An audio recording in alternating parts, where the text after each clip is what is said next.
So, welcome everybody to this episode of the Electric B2B Show. And I am so pleased to introduce to you guys Viola Eva from Flow SEO. Hello, Viola. How you doing? I am very good. Calling in from Berlin today where it's spring-like and beautiful. And so I'm in a good mood. Spring-like and beautiful. It's pretty hot here in Budapest where I am. So it's like 30 degrees. And so it's a lot more summer-like. But Viola, I wanted to have you on this show because we've sort of been neglecting SEO unduly in our show, and it's a hugely important topic. And it's also something that has changed quite significantly over the years.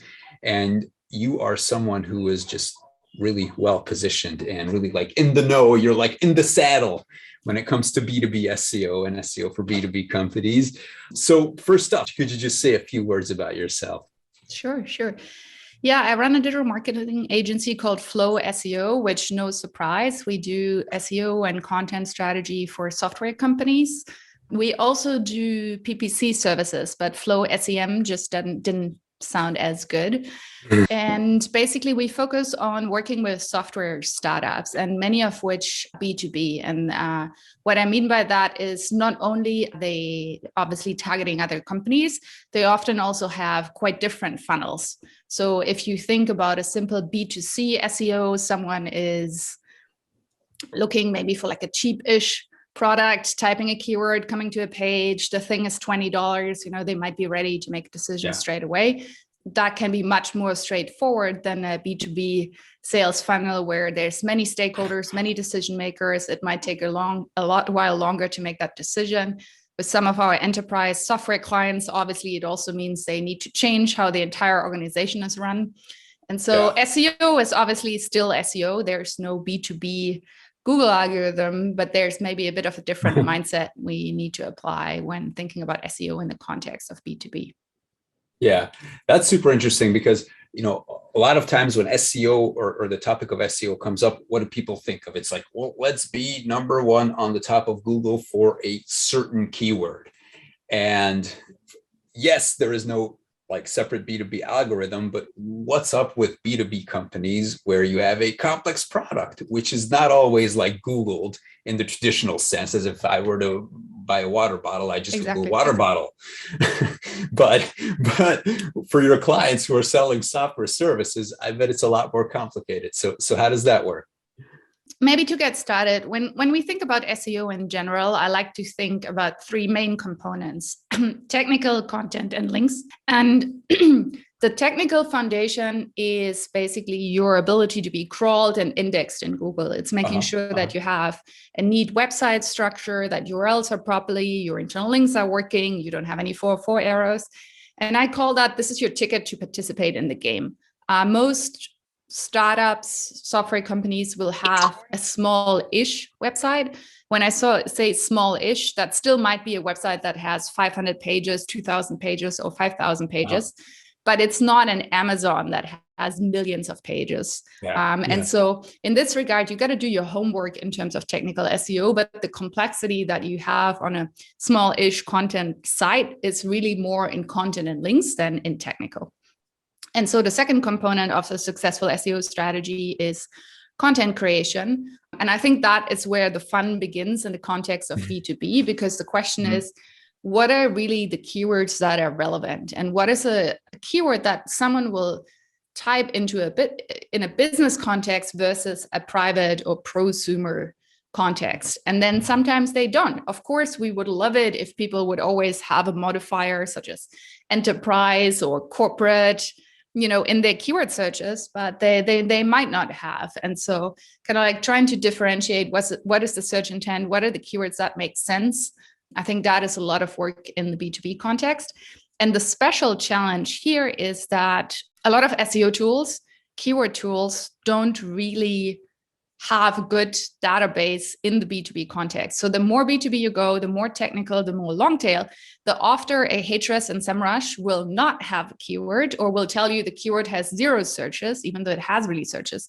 And so that doesn't reflect properly on what the market wants. It just tells us the priority of the keyword tools and what types of keywords are reflected in their database. And so it needs some creativity and some digging in the B2B context, because sometimes SEMrush and Ahrefs basically just return a bunch of zeros to you, and that's not accurate.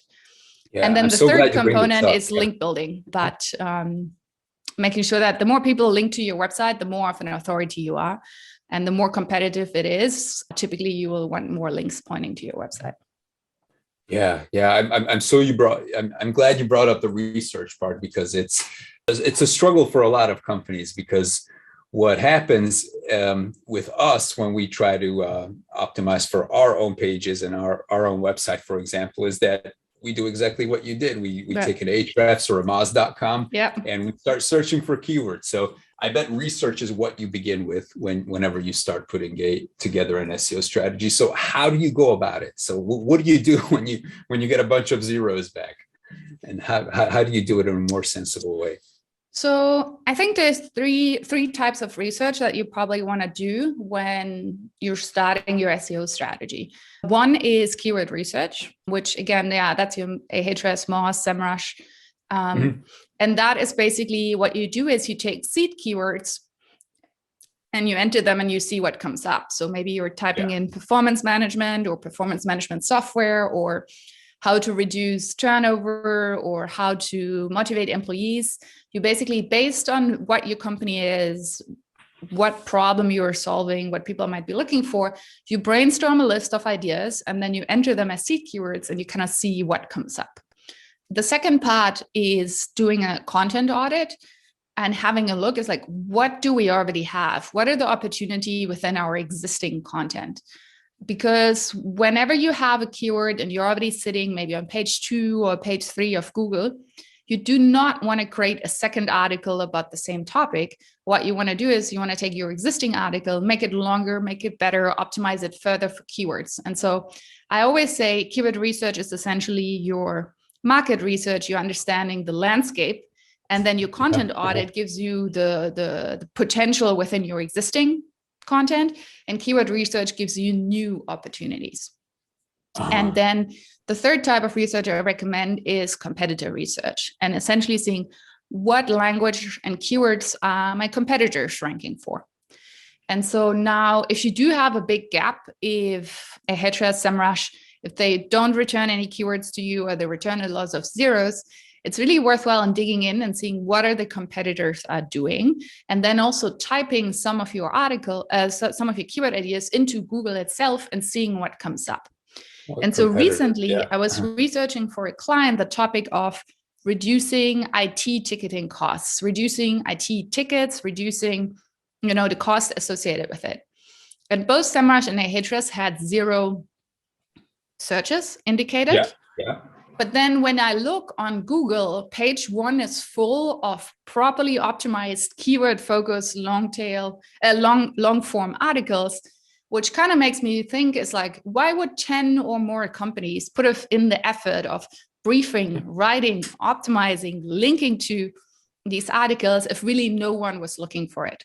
And so if you know that your customers have a need, but you can't find any search volume in the SEO tools, then I really recommend looking at the competitors, looking at page 1 and see where do other people have well-optimized articles. And then the last one to check is your Search Console. Because once you put up the article in Search Console, you can see impressions. And impressions is how many people do see your listing on the search results. That's basically before clicking, right? They see your search result. And then when you see how many impressions you get, you have a better feeling of how many people are looking for it. Because the SEO tool might have said 0, but your listing that is a position 5 already got 100 impressions, which tells you, hey, the search really wasn't 0. It was just the SEO tools not having it in their database. Yeah. And also, like, while we're still at the planning stage, what I really like to think about is often for some companies, their topic is so niche that it hardly gets researched or searched for on Google. So like you take some sort of specialty software, let's say for an oil refinery company, let's say, like not a lot of people are going to search for oil refinery company software, for example. But the people who do use your software, your end users, they most definitely search for other things related to what they have to get done. So you probably have to go and like map all these information needs and optimize and create content for those topics and those areas and those keywords. So is this something that you guys do as well? And is that a viable thing to do? Totally. I agree with all of that. One, of course, everyone wants to be on page one for performance management software, goal tracking software. And I mean, you should be as a long-term target, but also these type of keywords, they're obviously very transactional. As you might know from PPC, they're very expensive, they're very competitive. And just banking on ranking for that keyword, you know, it's the big bet that you're placing for a term that's very competitive and it's going to be very expensive to get there. So what do you do in the meantime? I think you move further up the funnel and the awareness stage. And so these very transactional, very bottom of funnel keyword, it means that people are they're problem aware, but they're also solution aware. You know they have problems meeting their goals and deadlines and milestones and motivating their employee. And they already know, oh, we want a performance management software. We want a goal tracking software. But there's a lot of people, like you said, on top of that are more middle of funnel, top of funnel, that they're problem aware, but they're not solution aware. And so they are the people who are looking for employee experience, motivating employee, best practices. They might even be looking for stuff like process, templates, ideas, etc., which indicate that they're not just trying to research what is employee experience, they're trying to research how to do something about it. And typically this is your stuff that then more lives on your blog, on your pillar pages, on your long form content, and you might have some sales enablement content, some case studies, white papers, resources, videos that people might want to consume, maybe gated or ungated is an entirely different discussion, but there might be some stuff that you want to give people to nurture them, to make them solution aware until they then go, you know, to your landing pages and sign up or book a demo. Yeah. Now that you dropped the bomb on gated versus ungated, do you have a specific stance on this question? Yes and no. I do think, I mean, I agree with a lot of the demand generation people that say that marketers have pushed lead generation too far and have been sending poor quality leads to sales because they're just thinking about a lead number and not of the quality. And I agree with all that. But I want to shed, you know, another perspective, another light on this, which is this idea of using gated content for your SEO strategy. Because typically your gated content are some of the pieces of content that you put the most work in, that took the longest to produce, that you put the most budget in. Think about a beautiful white paper or case study or industry report.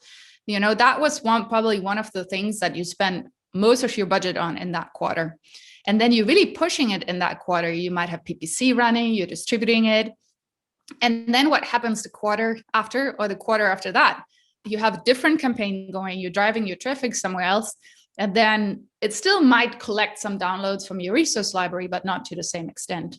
And so I think there's a huge opportunity on looking at all your existing content assets, refreshing them and publishing them for SEO, because probably some of your longest and best content is sitting gated, and gated content just can't rank. You know, if it's behind a sign up form, it will never rank. It can't be indexed.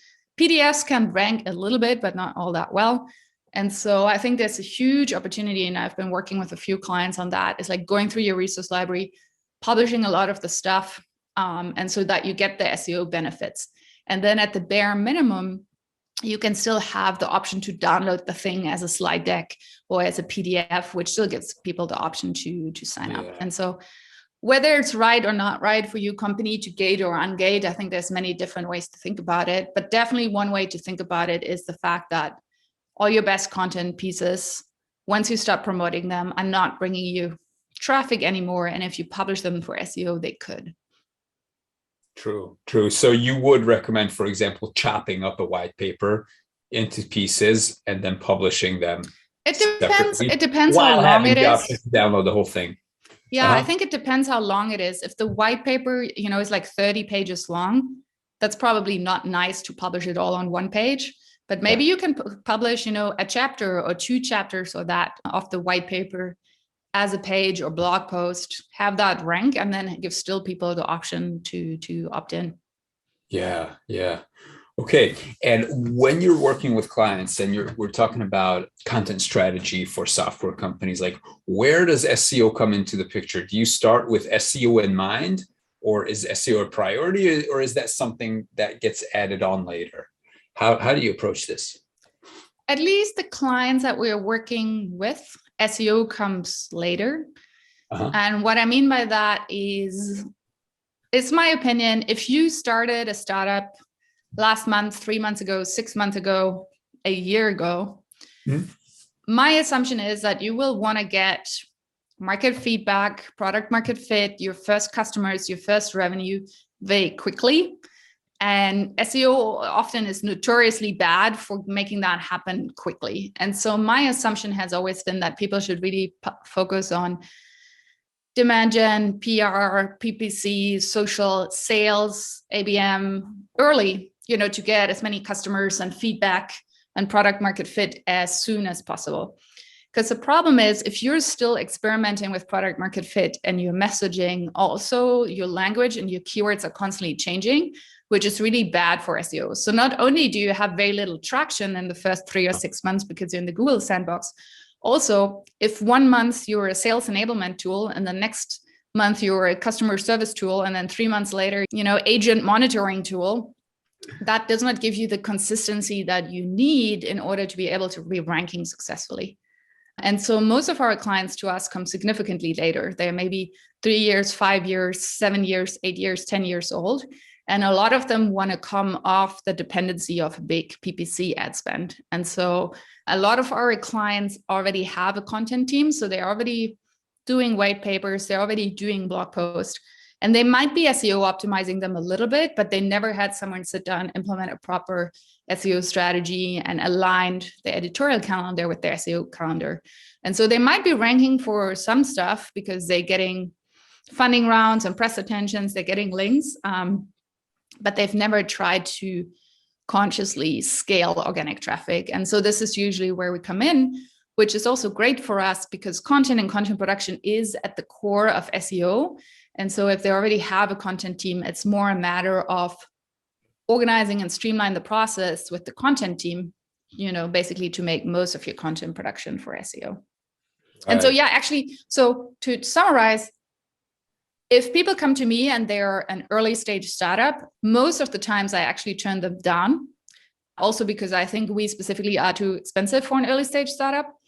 The one thing that I will do is project. So a one-off fee where we give them a keyword research and a content calendar, and then they go away and spend the next 6 months, writing the articles. But I personally don't feel comfortable having an early stage startup on a 3, 5, 7, 8K a month SEO retainer when their website is only 20 pages. I think they should be spending their money on sales and content production and PPC. But yeah, this is my opinion.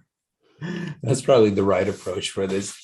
Yeah, and that's good. Okay. One thing I will say is make sure you pick a good CMS early on. That's the one thing I would say early stage. Oh, okay. Yes, for example, Squarespace, for example, is very easy, but you're going to reach the limits incredibly fast. And then I think probably the normal ones, WordPress, Webflow, are really good because your marketing team can easily make edits to the website. Yeah. Whilst if let's say you pick a headless CMS, Contentful, and these guys, then you always need tech resources to make changes to the website, but the tech resources are always working on product. And so the marketing team can never get the things done because the marketing ticket is always less important than a product ticket. And so one thing I will say, if you're an early stage startup, make a WordPress site, make a Webflow site that marketing can own and edit and make changes to so that you can be effective. Exactly. Okay. And what are you seeing right now? What type of content tends to do well? So you've mentioned written content and writing blog posts a lot.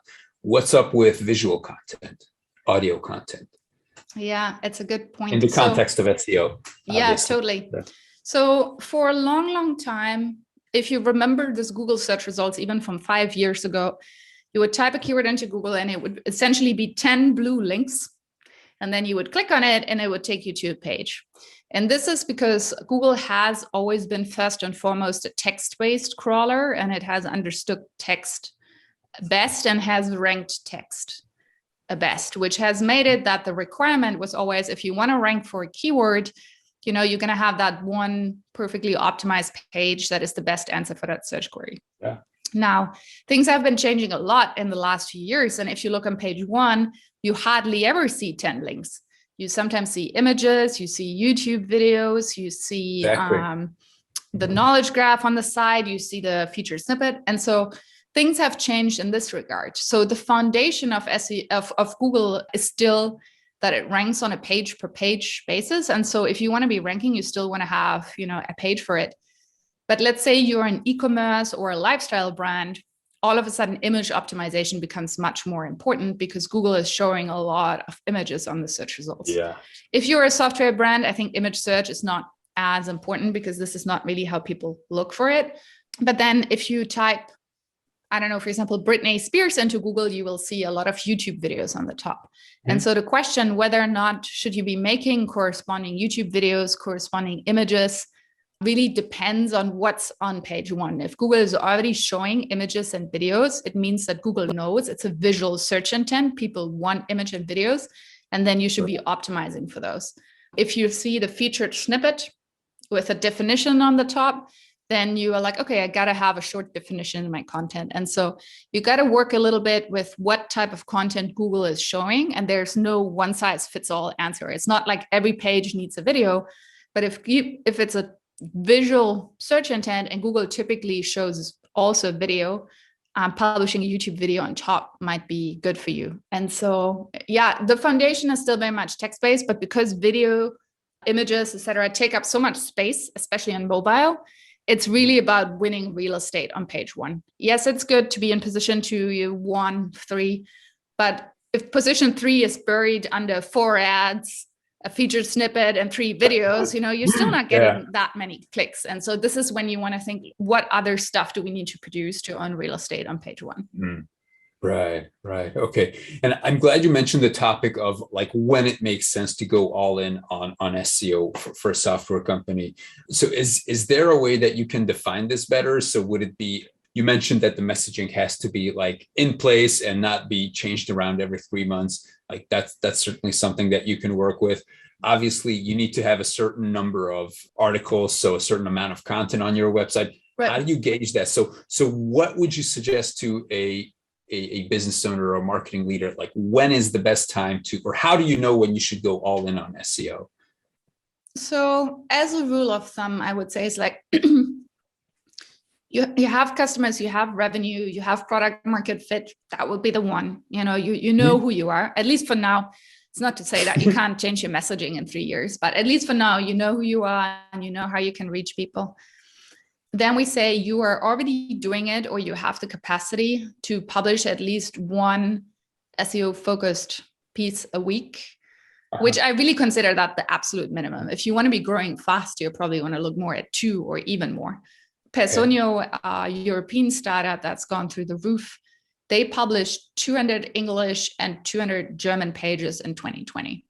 And their traffic absolutely went through the roof. And so when I say publish one piece a week, that's really the absolute minimum. So if you don't have the capacity, then probably you're not like ready, or you're not going to see that much impact that quickly. And then it's a question of like, how patient are you? And when I say publish one article a week or one page a week, so firstly, SEO article and page, I use that kind of interchangeably. So I like written thing on your website. Yeah. And when I say publish, I also mean it's either writing a new piece from scratch, from your keyword research, or from your content audit, optimizing an existing article to rank better. And so doing that at least once a week. And then I would say in terms of domain rating is not a ranking factor, but it's a metric that SEO tools use to estimate how strong your website is. So Moz calls it domain authority, Ahrefs calls it domain rating. They're not the same, but they're kind of similar. And they're basically on a scale of 0 to 100. And they're trying to estimate how strong your site is. And so if you have a HubSpot or so, it has like a 90.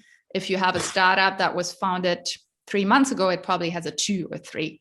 And it's basically, it's a logarithmic scale. So it's significantly easier to get from 2 to 10 than it is to get from 90 to 92. And outside the New York Times or so, people typically don't have over 95. Wikipedia, LinkedIn, these have 98, but your content site is not gonna have that. And so I typically tell people, if you've been doing PR, if you've been getting press mentions, if your founder has been on podcasts, if you have had booths at conferences and trade shows, if you had founding announcements, and a lot of people like TechCrunch, etc., published about that and linked to you, you probably should have a domain rating probably in your 20s or 30s.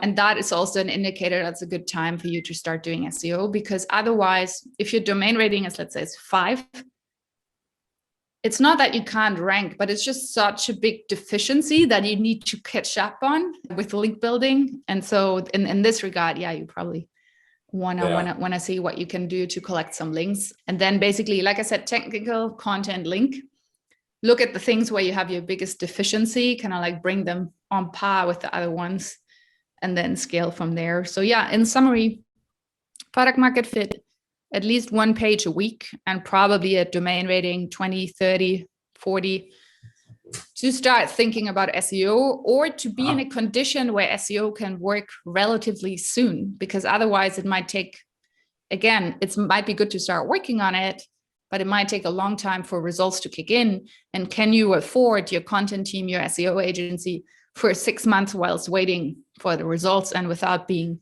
scared about it? And then if you need the results, then again, maybe PPC, ABM, sales is where you want to put the budget as you're waiting to get more customers to close your next funding round. And then when you have it, maybe then is the time for SEO. So I love how I understand I'm the consultant here. I'm saying it depends a lot, but it really does. I was going to say, I love how you think about it so holistically. So you're not like an SEO only or PPC only type of consultant, but you like look at the entire life cycle of the startup or of the company, and you're able to determine like when I tell is you the this. right time. I mean, some people are like, SEO is the best, etc. And it's like, SEO is the best for what? It depends on the goals and what you're trying to achieve and how long.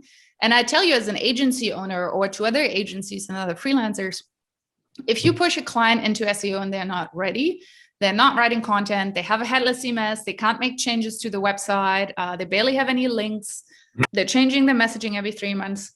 The first 3 months, they're not going to care that they don't have any results, because everyone knows SEO takes time.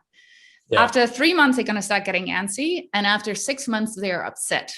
And then you have an upset client that's potentially leaving you, that is unhappy with you, that's not going to refer you. And so in many ways, I'm also protecting ourselves from, and I've made these mistakes plenty of times in the past, that people wanted SEO really bad and I kind of didn't have a good feeling about it. And I said yes.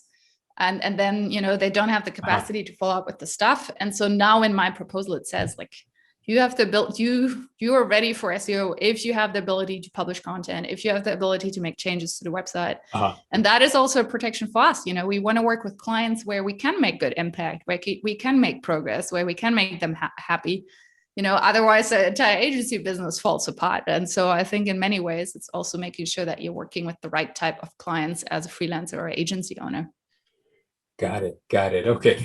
Viola, and finally, like, can you walk us through like your favorite recent case where you started working with a company, they didn't have a lot going in terms of SEO, and then bam, things shot through the roof and they saw success and they were really happy. Like, what happened? And what did you have to do in order to make that a reality? We just got shortlisted for the European Search Award for our campaign with a company called Beekeeper. They're a Swiss startup, an employee app and workforce management tools. And so if you have a manufacturing company, a retail company, a hospital, and you have a lot of non-desk workers, frontline workers, that they don't have a desk, they're not on Asana, they're not on Slack, right? But they need to be communicated with. They need to know company updates, they need to know shift schedules, they need to do checklists, etc. And so you would put them on Beekeeper, they can have the app on their phone, and you can have all that project management and communication in the app. And so with them, we started working together 3 years ago. And originally, we spent a lot of time on getting the content strategy right. Because, that relationship to the head of content, having regular slots in the content calendar, having the process dialed in where they give us ideas, we do keyword research, and we give them ideas. And then we kind of like prioritize these ideas and write SEO briefings for them. That I think is a crucial success factor, so that people not only know this is the keyword we're optimizing for, but also this is the type of page that we're creating. This is how long we want it to be. These are internal links to use, etc. And so getting that relationship between the head of content and the content team sorted, that was a big part of the work the first year and a half. And with that, then also cleaning up old articles that they had one keyword, but 3 pages were cannibalizing it and fighting over the keyword, and then, migrating them into one, fixing up the blog category so we have a good website structure and internal linking. And so, getting that entire content process sorted has been a big priority. And then basically scaling up content production a lot, especially last year. And then the other thing we've done a lot for them was link building. And just making sure that, because they do get a lot of press attention, but obviously a lot of press attention goes to their thought leadership content, to their homepage, to their webinars. And what we want is links specifically to our SEO targets. And so we've been doing a lot of link building for them. Okay. So is that still one of the most important things in SEO, link building? Because it used to be like, since forever, getting the right quality and amount of backlinks has been crucial. So it's still true, right?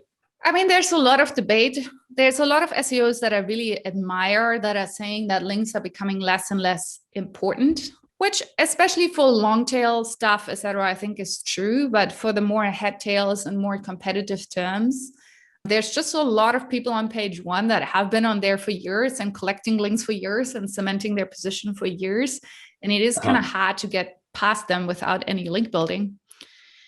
So there's a theory that the importance of links is going down. And I think I would love that. And I would love to agree. The contradiction to that theory is Google's emphasis on expertise, authority, and trust. And so especially 2018 and the 2 years following, there was what they call the MEDIC update and a few other updates related to fake information, false claims, etc. Google has been struggling with this, the same as Facebook and others. Yeah. And so Google tried to combat this with what they call EAT, expertise, authority, and trust. And so in the space that Google calls your money, your life, so anything health, finance, a lot of sites have been hit for having bad EAT. Yeah. The question is, though, how does Google determine expertise, authority, and trust? It's not that Google can look up every blog author and see if they really studied at Stanford or if they're really a doctor, And so how can Google effectively check on EAT? And there's a few things like having an author profile, like having a team page that are probably easy for Google to check. But another thing, and this is a theory, is that as Google is like dialing in the importance of EAT, they've been dialing up and down the importance of backlinks. And so this is why you see a lot of like strong old WebMD newspaper sites all of a sudden winning in this EAT game that they weren't winning before. And the one thing that they've going for them is a huge amount of backlinks. And so there's the one philosophy of SEO that's saying that importance of links is going down. It's about search intent. It's about user engagement today. And I agree with that. And I think directionally that is true. This is where Google is going. And then on the other hand, backlinks are probably one of the easiest factors to determine expertise, authority, and trust. And so they might have been dialing up and down with the importance of backlinks, especially if you look in the medical space, how some search results have been going up and down between 2018 and 2020. Right. Got it. This is awesome. I love that. Okay, Viola, is there anything that you wanted me to ask you, but I haven't, that you wanted to talk about that you think is important? Yeah, I think on the one hand, like I said, there is no B2B and B2C Google algorithm. And so the same laws of technical content and links apply. But on the other hand, just don't lose hope when you look into the keyword tool and it looks incredibly empty. And I think this is when you have to draw on your experience and on competitors, on Search Console, and literally looking on page 1 to see where the opportunity are. And you might need to free yourself a little bit from the search volume dictating your SEO strategy. Because the other thing is, if it says 20 searches a month, but it's a really good, super on point keyword, you might want to put in the effort on optimizing for that, even though, especially in a B2C context, you would never go after 20 searches a month, because you're like, why should I go after 20 searches a month if I can have a piece for 500 searches a month? But in B2B, it's just much more common. And the more specialized the product is, the more it is probably okay that the search volume is low. And then it just means you need to balance expectations, because a lot of your clients, first and foremost, they want conversions. And so if you can bring conversions, you're usually safe and you're providing your value. But as you're waiting for that, is also being aware that the CMO, the leadership team, the investors, they might want to see an upward pointing traffic chart. And so if all the articles that you're optimizing for have 20 searches a month, even though, you know, these might be incredibly helpful and give you more conversions, they might not give you that upward pointing traffic chart. And so this is where you probably want to mix it a bit. You want to have a couple of pieces, you know, that drive traffic, that have higher search volume, that are probably more middle and top of funnel. But then just to kind of like satisfy that need for a graph to point upwards. And then you know that for fit and conversions, you might want to focus more on the more long tail, lower search volume queries. And that is okay, because that's just how the competitive landscape is. Okay, got it. Thank you. This has been so insightful for me. I mean, I've learned a ton, and I'm betting that everybody listening or watching will as well. Where can people find you on the interwebs? Yeah, the best social media channel to catch me on is LinkedIn, Viola Eva. I post there twice a week with tips about SEO, B2B content marketing. And then otherwise, we have, I think, a fairly good blog, flow-seo.com/blog, in which we also twice a month publish guides and insights specifically for software marketing and B2B marketing. That's so cool. Okay, and we're going to have all these links in the show notes. So everybody, thanks so much for tuning in. We will see you next time. And you are all great. Thank you for having me. It was a pleasure to be on. Goodbye.